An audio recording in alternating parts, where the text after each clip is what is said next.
Alert. आज सुबह दिल्ली का फिर से AQI हुआ 303 के पार।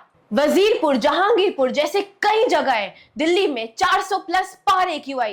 मीटियोरोलॉजी डिपार्टमेंट ने वार्निंग दी है, नेक्स्ट फ्यू डेज विंड्स और स्लो होने वाली है, यानी अब पोल्यूशन और दुगनी तरह से बढ़ेगा। ये हेज, ये बर्निंग थ्रोट, ये वाटरी आइज, क्या यही है हर व्यक्ति की दिल्ली की गुड मॉर्निंग? हम बात करें सरकार की तो 29 नवंबर तक 100 से ज्यादा एंटी स्मॉग गन्स लगाई जाएंगी। क्लाउड सीडिंग ट्रायल्स भी स्टार्ट हो चुके हैं। ग्रैब फेज 3 के तहत कंस्ट्रक्शन पर कुछ बैन्स और व्हीकल चेक्स ऑलरेडी लग चुके हैं। लेकिन सवाल ये है कि ये सब तभी क्यों होता है जब नवंबर का एंड आता है, जब दिल्ली हर साल पोल्यूशन में डूब रही होती है। क्या 2023-24 से सरकार ने, लोगों ने कुछ नहीं सीखा? क्या 2022 में भी यही सिचुएशन नहीं थी? हर साल सेम कहानी, सेम सिचुएशन। पहले पोल्यूशन आता है, फिर उसके बाद बहुत हालत खराब हो जाती है, उसके बाद एक स्पेशल मीटिंग होती है और उस स्पेशल मीटिंग के बाद फिर ऐसे छोटे मोटे मेजर्स करे जाते हैं। लेकिन क्या ये मेजर्स परमानेंट सोल्यूशन है? ऐसा क्यों है कि दिल्ली की हवा को सिवियर का टैग जब तक नहीं लग जाता तब तक अटेंशन ही नहीं दी जाती? इनफैक्ट आज भी स्कूल और कॉलेजेस खुले हैं, बच्चे आज भी मास्क लगाकर जा रहे हैं। कई लोगों को अस्थमा अटैक्स आ चुके हैं। क्या हम एक रिएक्टिव सिस्टम में जी रहे हैं जहां पर एक्शन सिर्फ तभी होता है जब एक बहुत बड़ा क्राइसिस हेडलाइन बन जाए?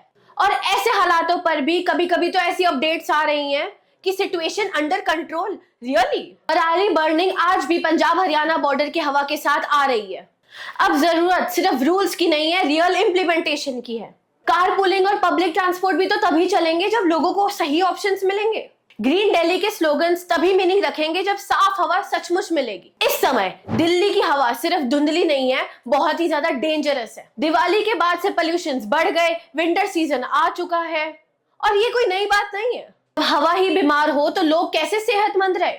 सवाल ये आता है कि इस हवा को बचाने की जिम्मेदारी किसकी है? सरकार की है, सिटीजन्स की है, और हम जानते हैं वैसे तो कि सबकी है, लेकिन फिर इसके लिए करें क्या? हर साल कोई ना कोई टेम्पररी सोल्यूशन आ जाता है। हाल ही में काफी करोड़ों लगाकर सरकार ने कोशिश भी करी कि क्लाउड सीडिंग करे, रेंज करे, कुछ करे, बट वो भी तो एक्सपेरिमेंट्स फेल हो गए। अगर इसका परमानेंट सोल्यूशन नहीं मिला तो धीरे धीरे वक्त के साथ साथ सांस लेना तो वैसे ही मुश्किल हो रहा है, कई लोगों की जानें भी जा सकती हैं। और कोविड के बाद से तो हर साल हालात और भी बिगड़ रहे हैं। समझ नहीं आता कि लोग आज भी किसी वायरस से जाएंगे कि इस पोल्यूशन से। तो अब देखना यह है कि अब सरकार क्या करती है, इसका परमानेंट सोल्यूशन आता है या नहीं, क्योंकि सिर्फ छुट्टियां परमानेंट सोल्यूशन नहीं है। इनफैक्ट अभी तो छुट्टियां भी नहीं मिल रही, लोगों की जानों का सवाल है।